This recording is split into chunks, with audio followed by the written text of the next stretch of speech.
The Golden Age has returned, again, with less reading this time.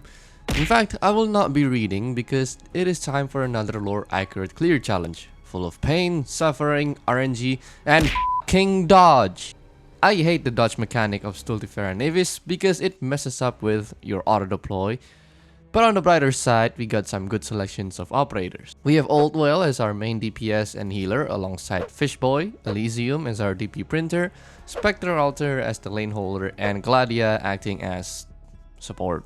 Now I know that OG Spectre is not part of Stultifera Navis story, and it's not until SN7 I realized this mistake and I needed to redo those stages again. Except SN7 because, spoiler, it is hard as fuck. I also don't have OG Scotty, so support units will be my key to a successful run. Anyway, let's see if I can clear Stultifera Navis with lore accurate operators. The first stage started off very easy. Spectre Altar can easily solo this stage, but I like my auto deploy to be foolproof, so I deployed Gladia at the bottom right so she can bully enemies in her range. SN2 started off really easy. Just a bunch of weak mobs, but they deal quite a lot of nervous impairment. In the last couple of waves, the Nethersea Predators started to spawn. Spectre got overwhelmed, so I deployed Gladia to try and stall the enemies, but it didn't work. Then I deployed Miss Forehead behind Spectre and helicoptered all of the enemies to death. A very close clear. SN3 is your first exposure to the Coom mechanic. If they spread too far, your entire run will be a nightmare because some enemies gain special abilities from it. The Sea Coom makes the Nethersea Predators unblockable. Combine that with their annoying dodge mechanic, these guys are practically invincible. So, to stop the spread of the Coom, I deployed Irene. And she's dead. Alright Monster, you're up. Surprisingly, even though Monster is one tough cookie, he is taking quite a lot of damage from the snails. And he's dead. I almost lost control of the stage, but I managed to redeploy Monster again to stop the spread of the Coom. First things first, I need to get rid of the Sea Coom on the top right. Then I deployed Elysium, but I was really tight on DP and almost leaked the first two enemies. Spectre Altar held the lane with Irene acting as DPS support. I found Irene's skill 3 was very effective against the dodge boys, and you were guaranteed multiple hits while the skill is active. Old Well took advantage of her long range attack to heal Monster while he beats the ass of incoming snails. Nothing much happened for the rest of the run. The design of SN5 allowed the enemies to move in a single file line for the majority of the stage. The bottom red box spawned the Nethersea Founder, and I wanted to isolate them there with Irene to slow down the spread of the Coom. But my god, the snails were so overpowered if your operators were standing on the Coom. Okay, it was not as bad as I thought, and the rest of the run was smooth sailing. Here we saw a change in aesthetics as we move on to the ship itself, and introduced to the Brand Guider, who looks like an old man and leaves behind a trail of Sea Coom. My strategy for this stage is to prevent the Sea Coom from spreading into the inner part of the central area. So I blocked all possible entrances, and luckily the enemies were dumb and only went for this specific gap. I made sure that this gap was fully reinforced, and thanks to Monster and Irene, no Seaborns slipped through. SN7 introduced the boss of this event, the End Speaker. This stage was such a pain in the ass because of the End Speaker's second phase. On my first attempt, I opened up with Elysium and Spectre Altar. This arrangement worked fine until Spectre Altar went on strike and leaked an enemy. After a few more failed attempts, I consulted our greatest teacher to ever live, YouTube, and I found a few tips that could help. First, the right side needs to be clean of Sea Coom, otherwise the dodge boys would be impossible to deal with. Second, I needed to make sure that the End Speaker eats the resistance buff, because the other Remain buffed its defense and added 1 block count. We don't want that. So here's what I did to clear SN7. I opened up with Elysium and Gladia, followed by Lumen and Spectre Altar. Old Well and Monster spawn camped on the right side, and I replaced Gladia with Irene. I redeployed Gladia and used her skill 2 to kill the Regress Founder and the boss's first phase. Are you serious? Then I deployed Monster on the center lane with OG Spectre and allowed their skills to be charged full. Once the boss was in range, I unleashed hell upon him.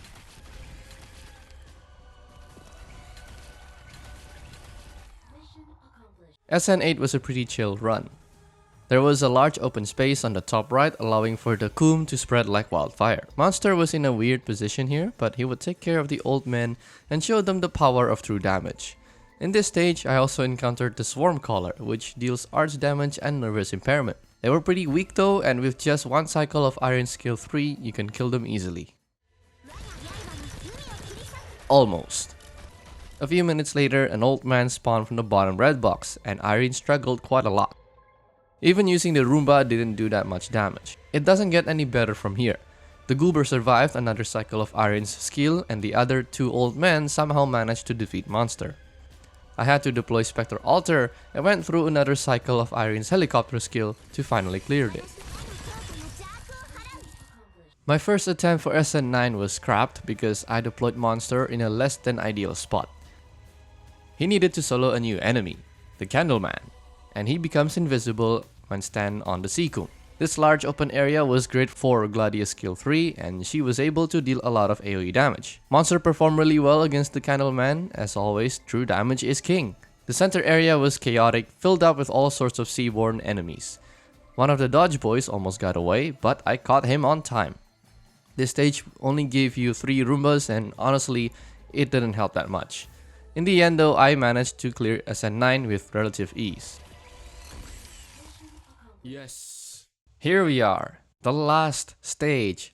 This stage broke me. SN10 along with SN7 were the reasons why this video took so long. My first attempt was utter garbage. I opted for a very aggressive strategy, but that proved to be very ineffective, and Spectre Altar failed to prevent a protest march. I realized I wasn't getting anywhere after so many attempts, so I looked up a guide, specifically Kyostin's semi-AFK guide. Obviously, his operators are completely different, but I noticed a few things that could be useful. First, the main area of the stage needs to be clear of coom. To do that, I spawn camped the enemies on the middle lane. This was a risky strategy, especially when dealing with enemies that can stun, and that's where Lumen came in to ensure that Spectre Altar gets her daily dose of anti-stun. Second, I needed to make sure that End Speaker only ate these remains. With that in mind, I started to build my strategy, which involved lots and lots of failures. Probably more failed attempts than SN7. Most of these failed attempts were due to Monster getting fucked by the stun, and also my terrible case of skill issue. I had way more failed attempts off camera than what you see here, and they were all caused by similar mistakes. After what feels like an eternity, I got a solid strategy that finally works. After the boss first phase, Kadi assaulted an old man with an anchor at the edge of the blue box, so the End Speaker eats the resistance buff remains. She was then deployed again with Monster and Irene to fight the boss. Irene was very crucial here since she provides a little bit of crowd control on the annoying second stage boss, and a lot of physical damage. Skadi was also crucial as she absorbed all the stun attacks from the boss, so Monster can deliver the lethal blows. After the second boss phase, I retreated Irene and redeployed Monster to reset his nervous impairment damage. Checking in on Spectre Altar, she held her ground really well. I'm so proud of this small moment where I managed to time Lumen's skill 2 perfectly to unstun the Spectre Altar. Not long after, the boss returns in its third phase. Surprisingly, the boss did not deal nervous impairment in this phase, and even though it is floating, ground operators can still land hits on it. Once again, Monster absolutely destroyed him. In preparation for the fourth phase, the Candlemen were back and the top lane got a little more challenging. I wanted to make sure that the End Speaker does not eat this Candleman's remain, but at the same time, I needed to kill him quickly. So I reduced his HP to 1 pixel, removed Gladia and Skadi, and finished him off using the Roomba at the edge of the blue box. Fourth phase came and Monster must kill the End Speaker quickly before the Dodge boys arrive. I stalled them with Elysium, and that gave enough time for Monster to send the End Speaker to the depths of the Dark Ocean. At the same time, I saved up Irene's skill for the last 4 enemies and unleashed her inner helicopter. How the fuck did you dodge that? Did not matter because you can't dodge true damage. Yes! Fuck this! Putting aside the abundance of reading that you have to do, Stultifera Navis was a very fun event. This challenge was pretty balanced. I have stacked operators, but at the same time the enemies and mechanics were equally challenging. Having ult well in my squad really helped a lot thanks to true damage and monsters' raw power. Lumen was also an MVP here because without him, this challenge would be a lot more difficult. Ideally, I would use his skill 3, but skill 2 seems to be good enough. Once again, I forgot that OG Spectre was not in the story, but she did a great job substituting for Scotty. With that said, let me know in the comments if there is anything you'd do differently, and I'll see you next time. Goodbye!